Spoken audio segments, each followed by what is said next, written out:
বাংলায় প্রথম দফার ভোট সম্পন্ন হয়েছে, দ্বিতীয় দফার ভোট রয়েছে 29 তারিখ, আর তার আগেই এখনো কিন্তু চলছে ভোট প্রচার। দ্বিতীয় দফার ভোটের আগেই গঙ্গা বক্ষে নৌবিহারের ভিডিও শেয়ার করলেন নরেন্দ্র মোদী। আবেগঘন পোস্ট মোদীর। অন্যদিকে বাংলার আত্মা দিয়ে গঙ্গা বয়ে যায় বলেও তিনি ক্যাপশন দিয়েছেন। ঝাড়খণ্ডের ঝালমুড়ি যা রীতিমতো ট্রেন্ডিং এ ছিল, সেই ঝালমুড়ির পর এবার নয়া স্টান্ট, এমনটাই কটাক্ষ বিরোধীদের। বাংলা সফরে একের পর এক ছবি কিন্তু উঠে আসছে। বাংলার প্রায় বেশ কয়েকটি বিধানসভা এলাকায় জনসভাও করেছেন প্রধানমন্ত্রী। তার মধ্যেই দেখা গেল যে এবার গঙ্গা ঘাটেই প্রধানমন্ত্রী নৌকায় বসে গঙ্গা বিহার করছেন, আর সেই ভিডিও নিয়ে এবার আবেগঘন পোস্টও করেছেন প্রধানমন্ত্রী নরেন্দ্র মোদী। সে বিষয়ে বিস্তারিত জানবো। টেলিফোন লাইনে যুক্ত হয়ে গেছে প্রতিনিধি সৌম মুখোপাধ্যায়। সৌম, একদিকে ঝালমুড়ি খেয়েছিলেন তিনি একটি দোকানে গিয়ে, সেই ভিডিও প্রচুর ভাইরাল হয়েছে।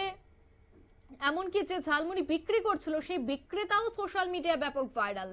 এবার দেখা গেল নৌকা বিহারে প্রধানমন্ত্রীকে বিরোধীরা কটাক্ষ করছে যে একের পর এক নতুন স্টান্ট দেখাচ্ছে প্রধানমন্ত্রী। কি বলবে এই বিষয়ে? দেখো, একদমই তাই। পশ্চিমবঙ্গ জয় করার জন্য যে বিজেপি কতটা মরিয়া, সেটা কিন্তু বিজেপির সর্বোচ্চ নেতৃত্বের বিভিন্ন রকম কাণ্ড কারখানাতে সেটা স্পষ্ট হচ্ছে।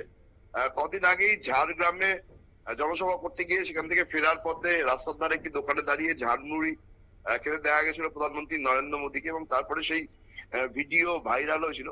তারপরে ফের শুক্রবার সকালে প্রধানমন্ত্রী নরেন্দ্র মোদী গঙ্গাতে তিনি নৌকো বিহার করেন।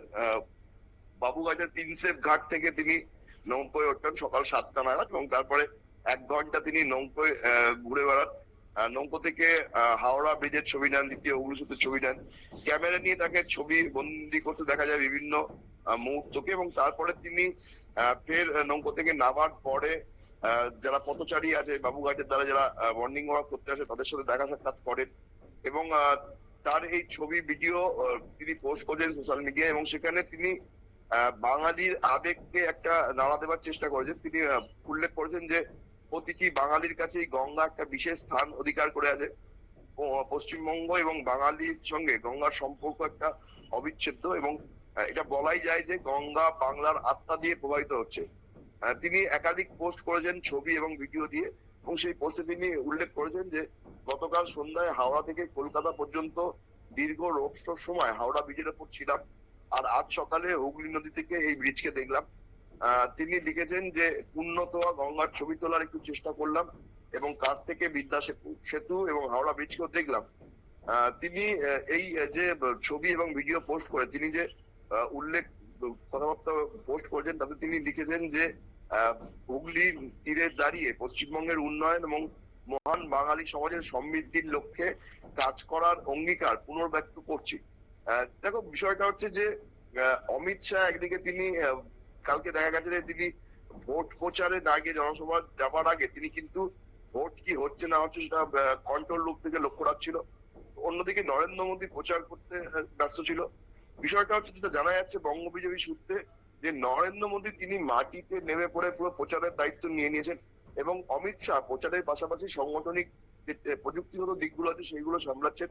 তবে নরেন্দ্র মোদীর এই যে নতুন স্টান্ট বলছে যেটাকে বিরোধীরা, আজকে গঙ্গা বক্ষে যে তিনি যে নৌকো বিহার করেন হাওড়াতে, সেটাকে বিরোধীরা স্টান্ট বলেই উল্লেখ করছেন। তাদের বক্তব্য হচ্ছে ঝালমুড়ি খেয়ে নরেন্দ্র মোদী তার ছবি এবং ভিডিও ছেড়ে একটা মানুষের কাছে, তিনি যে সাধারণ মানুষের সঙ্গে আছে এটা বোঝানোর চেষ্টা করেছেন। ঠিক তেমনি ভাবেই তিনি পশ্চিমবঙ্গের হাওড়া নদীতে, গঙ্গা নদীতে তিনি নৌকো চেপেছেন, এবং তার ছবি ভিডিও পোস্ট করে বাঙালির আবেগকে স্পর্শ করার চেষ্টা করছেন। কিন্তু রাজনৈতিক বিশেষজ্ঞরা বলছেন এর আগে দেখা গেছিল যে লাক্ষাদ্বীপে প্রধানমন্ত্রী নরেন্দ্র মোদী তিনি কিছু ছবি পোস্ট করেছিলেন লাক্ষাদ্বীপের সমুদ্র সৈকতে। তারপরে কিন্তু আমরা দেখেছিলাম যে কিভাবে মালদ্বীপের পর্যটন ব্যবস্থা পুরোপুরি বিধ্বস্ত হয়ে যায়। মালদ্বীপের সরকারের তরফ থেকে সেই সময় বিভিন্ন রকমের ভারত বিরোধী মন্তব্য করা হচ্ছিল। পরে কিন্তু মালদ্বীপ আবার সুধরে নিয়েছে, ভারতের সাথে এখন ভালো সম্পর্ক তারা রাখছে। কিন্তু নরেন্দ্র মোদীর এই যে বিভিন্ন ধরনের যে স্ট্যান্ড গুলো তিনি করেন বলে বিরোধীদের অভিযোগ, সেই স্ট্যান্ড গুলোর কিন্তু কতটা প্রভাব হয় তার কিন্তু মালদ্বীপ খুব ভালো করে বুঝতে পেরেছে। এবং সেই বিষয়টি কিন্তু পশ্চিমবঙ্গে এবার দেখা যাচ্ছে বলেই রাজনৈতিক মহলের মত। ঝাড়গ্রামে ঝালমুড়ির কাণ্ডের পরে কিন্তু মমতা বন্দ্যোপাধ্যায়কে রীতিমতো এই মুড়ি নিয়ে নরেন্দ্র মোদীকে আক্রমণ করতে দেখা গেছিল। এবং তিনি রীতিমতো ব্যঙ্গ করেছিলেন যে একটা প্রধানমন্ত্রীর কাছে 10 টাকা থাকে, তিনি 10 টাকা দিচ্ছেন, এটা পুরোপুরি স্ক্রিপ্টেড বলে তিনি অভিযোগ করেছিলেন। কিন্তু সেই নিয়ে যখন আক্রমণ প্রতি-আক্রমণ চলছে, তখন কিন্তু নরেন্দ্র মোদী প্রথম দফার ভোটের পরেই দ্বিতীয় দফার জন্য আবার নতুন একটা ইস্যু তিনি তুলে দিলেন। এবং সেই ইস্যু নিয়ে রাজনীতি মহল যখন ব্যস্ত থাকবে, তখন কিন্তু তিনি তার লক্ষ্যে পৌঁছানোর জন্য অন্য কাজগুলো করবেন বলেই মনে করছে রাজনৈতিক বিশেষজ্ঞরা। অঙ্কিতা। একদমই, ধন্যবাদ।